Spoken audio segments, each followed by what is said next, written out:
It is our very honor to be in the presence of our very special guest tonight, who has come a long way from Sarajevo to be here this evening.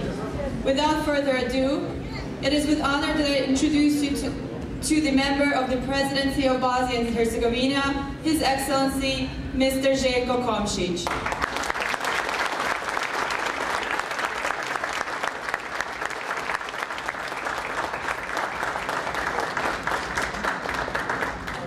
Također Nihat Mihanović će predati plaketu kao počasni predsjednik BA kluba Chicago, gospodin Željko Komšić.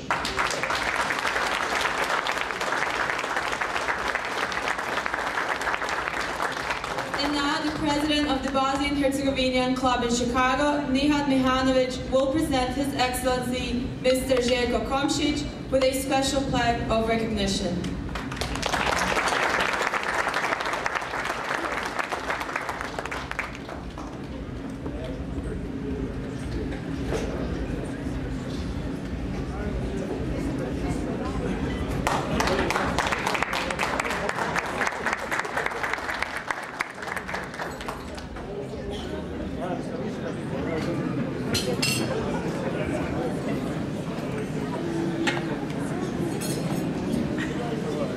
Ja ću krenuti malo neuobičajen s juga prema sjeveru, znači ovako reći.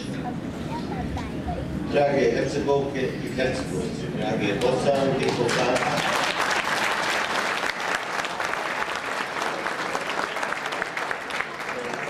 Želim vam sretan dan nezavisnosti Bosne i Hercegovine i naše domove.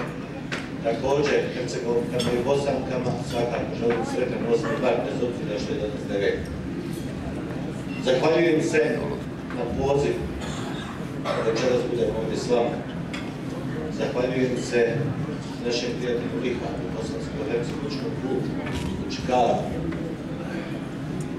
na odlučnosti da obilježe ovaj važan dan u istoriji Bosne i Hercegovine. Kao što to reče činjenice, ja sam to rekao, Bosna i Hercegovina nije nastala 1. marta 1992.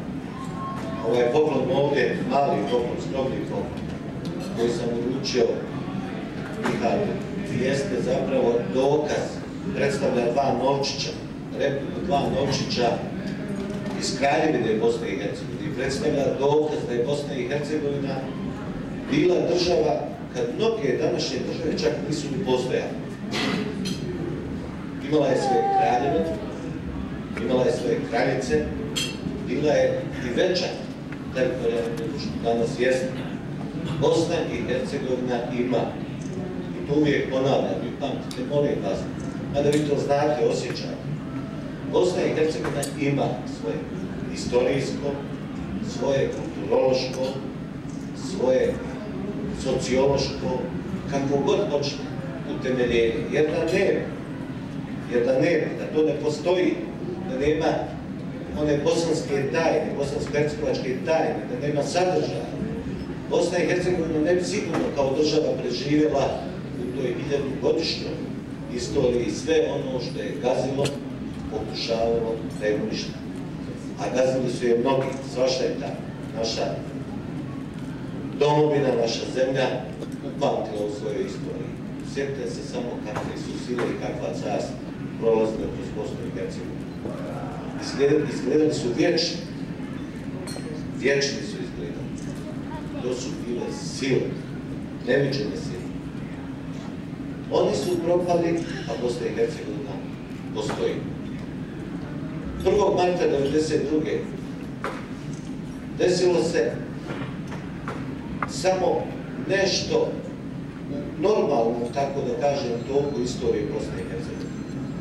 Bosanci i Hercegovci su tada odlučili da kažu, zbog okolnosti koje su vladale u bivšoj Jugoslaviji, kako to danas govore na Zapadnom Balkanu, Bosanci i Hercegovci su rekli ne, mi hoćemo da budemo nezavisni i hoćemo da budemo slobodni. Rekao je to skoro 65% ljudi. 65% ljudi, znate koliko je to u svakoj državi. Znate što možete reći kad dobijete 65% ljudi za jednu ideju?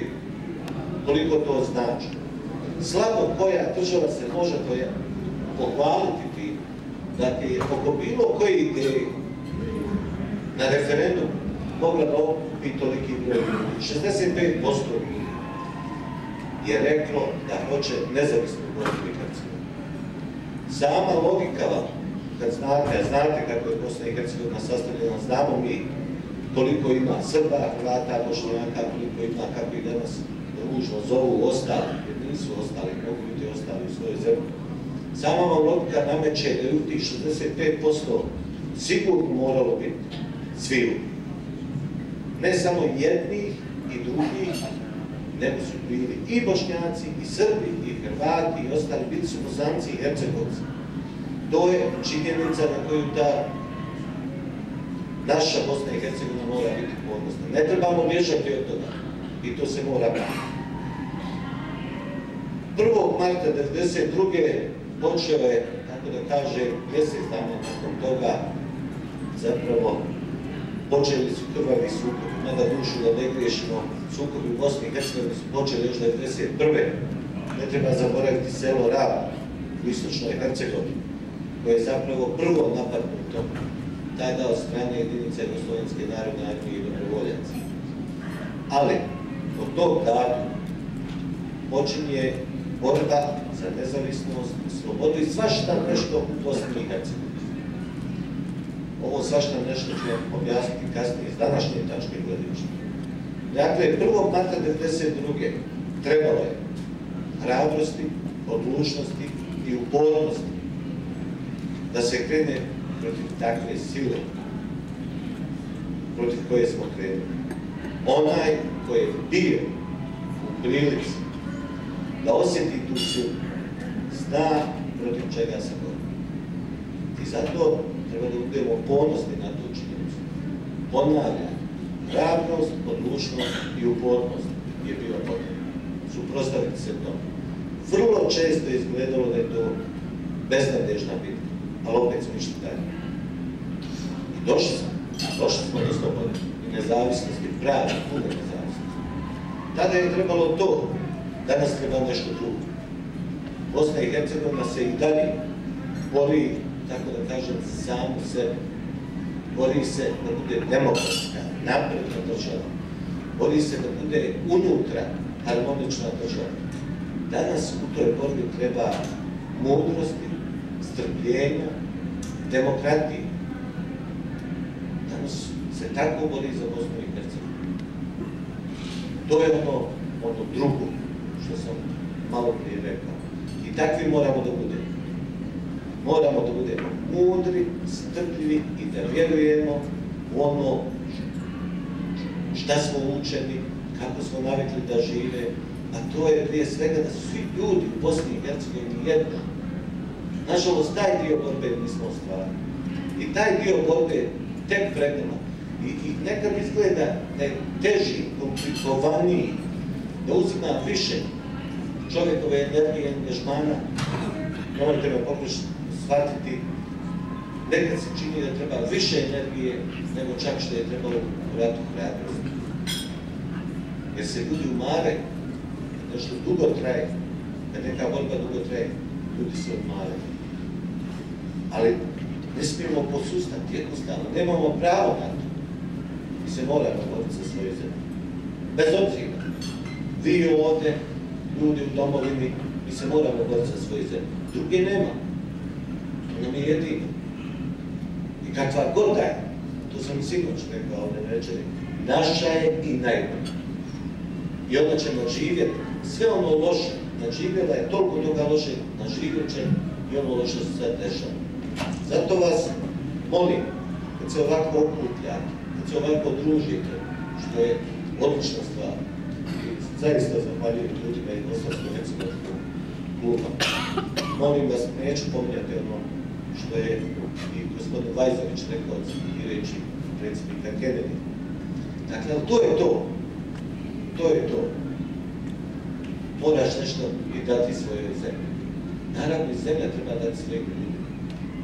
Ali moraš dati nešto svojoj zemlji. Sad u ovoj našoj zemlji treba, ponavljam, mudrosti, strpljenja i demokratije. kako bi došli do onoga što je za nas gotovo prirodno bilo, a što danas nedostaje u Bosni i Hercegovini. A ja na to ne insistiram, više možda postajem čak i dosadan. Do toga da svaki Bosanac i Hercegovac bude jednak na svakom petu Bosne i Hercegovine. Bez obzira kako se zove, koje se mogu moli, ako se moli Bogu, manjina, većina, ko je, šta je, kakav je socijalni status, u tome je suština borbe u Bosni i Hercegovini.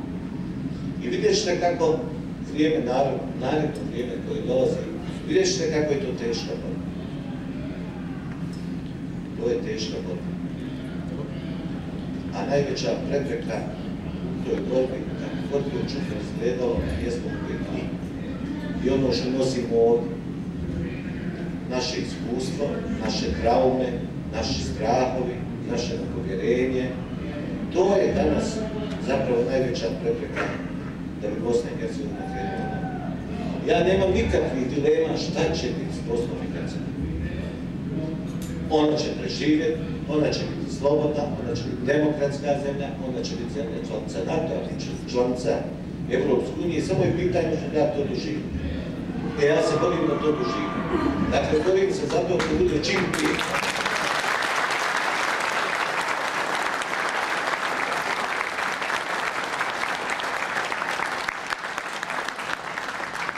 A pogotovo se borim da moje dijete mora proživjeti sve ono što ja proživim. I to mi je obaveza i roditeljska, i politička, i ljudska. Libro je nešto zamjer što ga zovem Libro, znamo se već dugo i dobri smo, bliski smo i zaista dobre stvari rekao. Možete se vi ljubiti na svoju zemlju. Možemo se mi ljubiti na svoju zemlju. Zbog odnosa prema vama, kao ljudima u dijaspori, ljudi u Bosni i Hercegovini to isto mogu. Svi mi to možemo. Ali upamtite samo jednu stvar. To je isto kao kad se naljutiš na nekog koga voliš. Lako planuješ, ali zbog ljubavi koju osjećaš prema nekom, si spreman da oprostiš nekad i očigledno nepravdu koja se čini. Dakle, nekada može i Bosna i Hercegovina. Nek je vama sretno. Drago mi je da se okupljate. Drago mi je da mislite.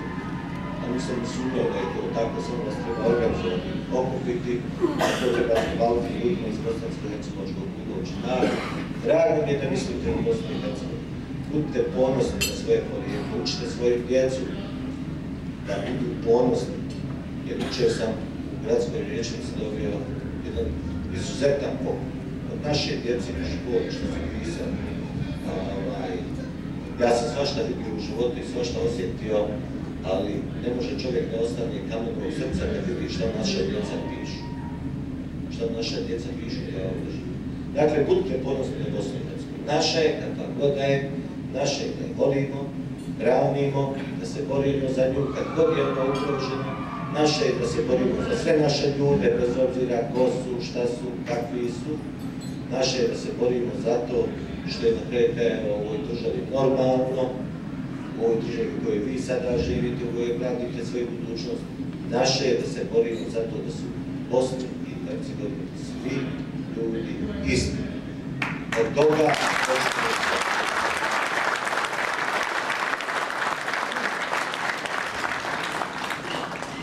sreća vaša što sam ja zadnji govornik, pa će ovdje se zaustaviti jer ako mene krene, nećete vi dočekati ovo veselje, da li još neko vrijeme. Hvala vam još jednom, zaista želim